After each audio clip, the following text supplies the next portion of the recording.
Thank you for listening to the Voices of UMass Chan, featuring the people, ideas, and advances of UMass Chan Medical School.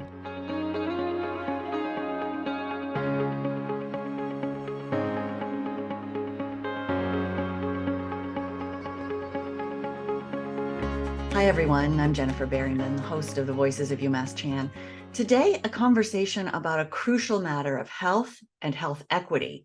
It's impacting people here in Worcester and across the country. Our guest is Dr. Cherise Hamblin, an assistant professor in obstetrics and gynecology, a practicing OBGYN, and an advocate for improving Black maternal health. Dr. Hamblin, welcome. Thank you so much for having me. Could you just start by sharing some of the truly sobering statistics about maternal mortality rates in the United States, particularly when we're talking about Black individuals who are pregnant? Absolutely. At this point, we hear these statistics so often that people outside of medicine are very aware of them. In comparing developed countries, the United States ranks very poorly in maternity outcomes overall. The risk of dying in childbirth in this country is higher than other industrialized developed nations.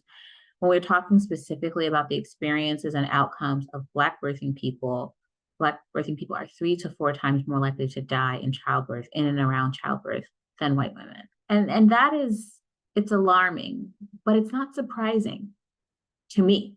And perhaps that's because I'm doing this work. When I think about my career as an OBGYN, I've been in practice for 13 years, and the rate of unintended pregnancy remains about 50% unchanged. There's lots of issues. It's not just about birth control being available. What makes someone plan a pregnancy, also has to do with feelings of agency and having control over your own life. Also, there are other factors. And when we think about, people delaying childbirth until later, and there's just so many factors that go into people's decision on how they build their families. And in this current environment, there's lots of restrictions on people depending on what state you live in, what access you have, coverage, and access to even family planning services. There's so many things. So when we take all of those changes and kind of the backward steps that we're making as a country in some ways in respect to people having control over their own bodies, and we couple that with having some of the worst maternity outcomes, it's confusing.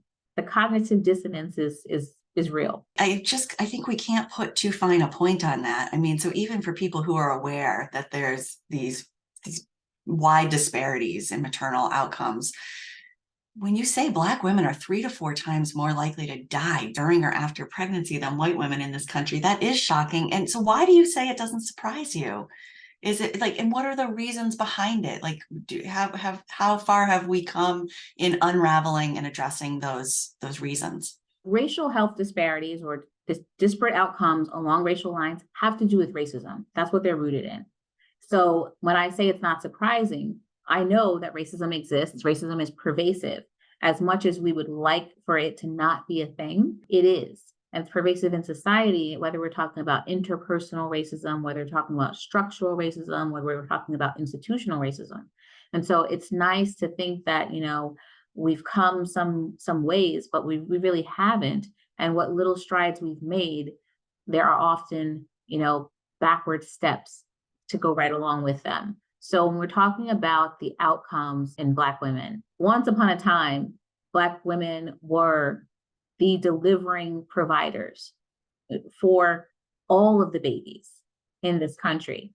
So when we're thinking about before you had an OBGYN office, when most births were happening at home, births were happening in plantations, births were happening during slavery, and the birth attendants were granny midwives. They were people who had a practice or a tradition of assisting with birth, and those were largely Black women. As midwifery then became formalized and medicine became formalized, there was a professionalization of the work of birth, and those granny midwives were then phased out.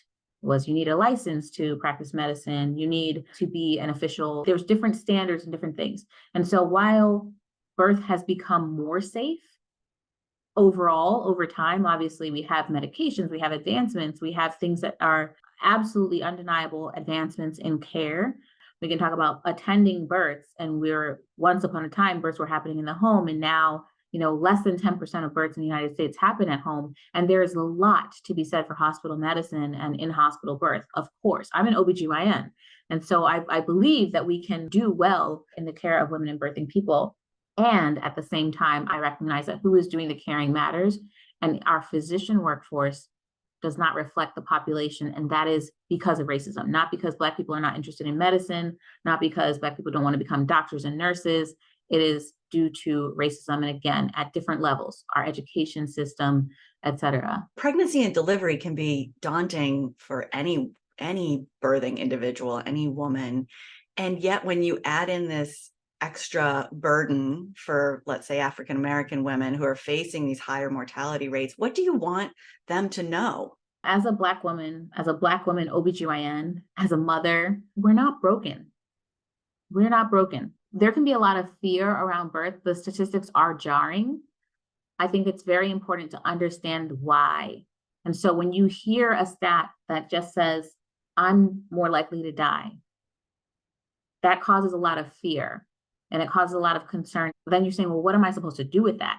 Am I supposed to give birth alone? If I go to the hospital, are people going to be nice to me? Are people going to take care of me? And I think it's, again, that point of racism acts at many different levels. I am not new to the idea of discrimination exists. Many times it's something you can't put your finger on. But when I think about my own personal experience as knowing that I wanted to build a family, knowing that I wanted to become a mother, it is the greatest joy of my life. It is the greatest accomplishment that I've ever done.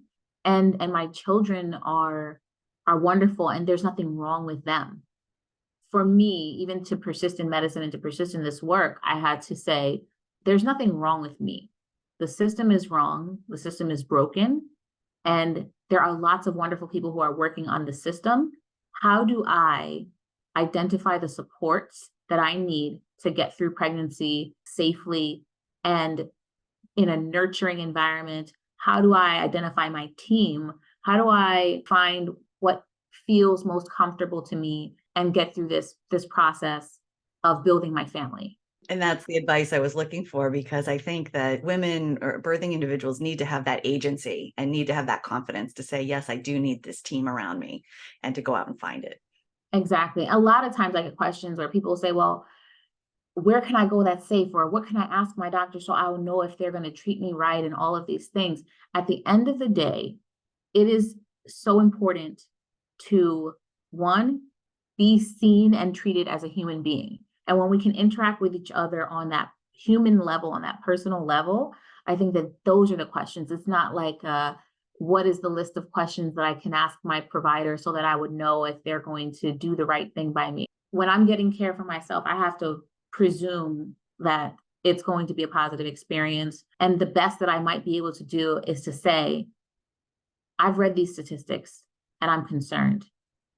What do you do in your practice to ensure that you're doing the best that you can, or that your team is doing the best they can in your care of Black patients? Or what are you going to do to help me get through this pregnancy? How are we going to be in partnership together? Then we're going back to like an asset framing mindset around Black birth and around your birth, your specific birth. And I think that that's what we all want. When I think about the things that I most love about being an OBGYN is that partnership with patients in this critical time in a person's life. You are working closely with Dr. Krista Johnson-Ogbakwu. She's the executive director of UMass Chan's Collaborative in Health Equity. That's a group that aims to unite and grow all of these initiatives across our campus community that are designed to improve health equity, including some in clinical care and research and education and community engagement. And then important to note that Black Maternal Health Week is coming up in April, second week of beginning of April 11th, and our campus is going to be opening our doors to the community. Can you talk a little bit about what's planned and why it's important? Black Maternal Health Week at UMass Chan and UMass Memorial is like the coming out of the collaborative in health equity. Dr. Johnson Abaku is a force to be reckoned with. And so this week of programming is really the coalescing of many departments and many facets of the medical school and the health system in recognition of the great work that's happening here. Black Maternal Health Week was started by Black Mamas Matter Alliance, and it is a week-long campaign to build awareness, activism, and community building to amplify the voices, perspectives, and lived experiences of Black mamas and birthing people. To kick things off, we'll have the inaugural Health Equity Distinguished Lecture where Dr. Ndidi Amuta Onukaga from Tufts and the Mother Lab will be giving this keynote address. And that will be a hybrid event at the Albert Sherman Amphitheater. Folks can join us online. The Wellness Office will have a wellness fair that's co-located. And so as people are coming to hear the talk, they can access some of the wellness fair activities and vendors, and even showcasing some local businesses that are working in promoting and supporting Black maternity health and care. Friday, April 12th, there's a pediatrics grand rounds. Will be focusing on racial disparities in breastfeeding.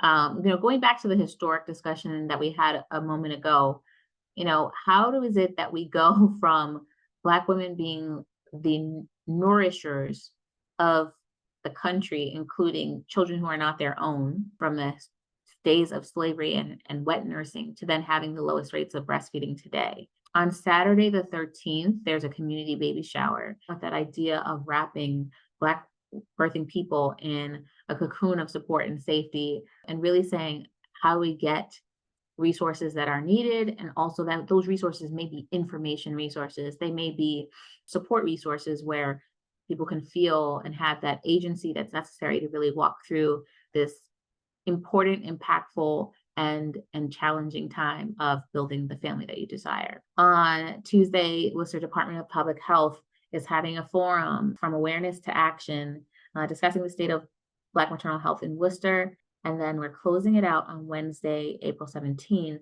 with my grand rounds in the OB/GYN department entitled Black Women Aren't Broken. I'll be talking about looking at the healthcare workforce and how, like, a path forward, specifically talking about the workforce, because again, I think fundamental to my view of things is who is doing the caring matters. It's not that Black people only need to be cared for by Black doctors and physicians. It is that if we understand the lack of diversity in health fields is a result of racism, then we can approach things in a different way. If you're listening and you are either pregnant or you're a parent of children up to age 2 and you want to come to that community baby shower, or you're interested in attending one of the lectures, we'll put more information about that in our show notes. And obviously we want to open our arms to the community for that.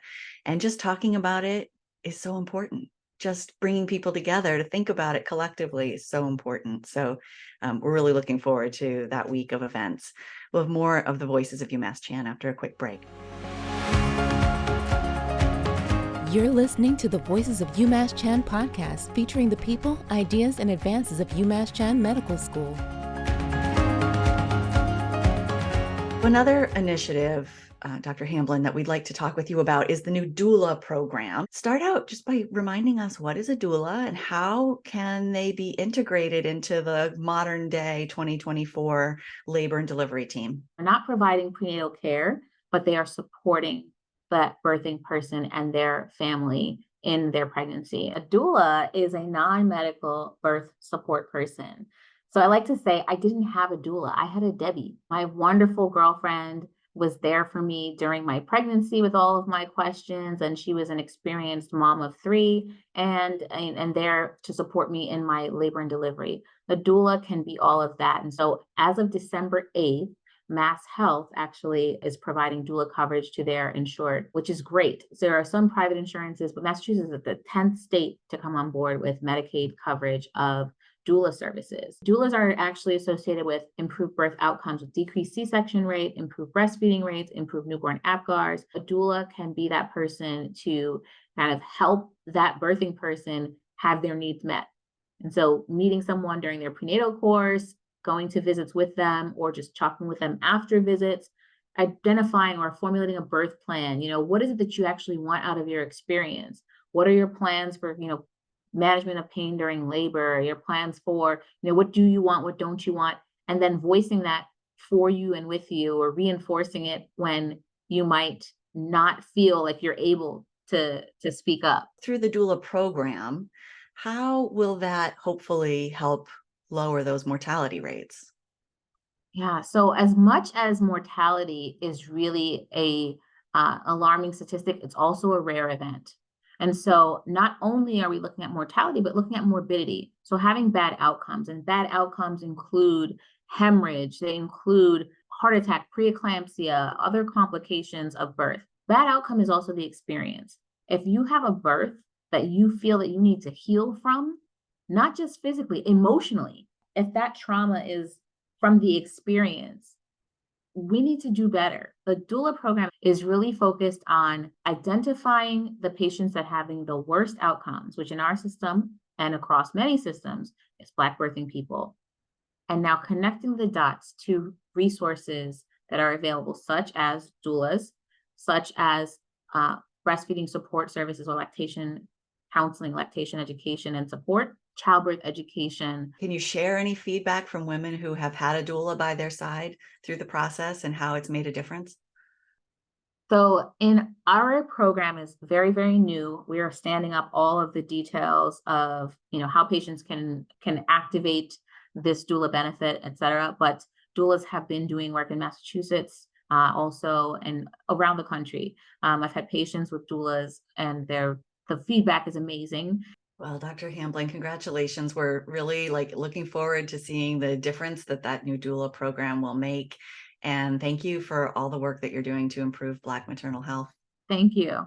Thank you so much for having me. And just a reminder to our listeners, if you're interested in any of those events that are planned on the UMass Chan campus for Black Maternal Health Week beginning April 11th, you'll find more information about that in our show notes. And if you like the Voices of UMass Chan, we hope you'll subscribe so you don't miss any new episodes. Until next time, I'm Jennifer Baring.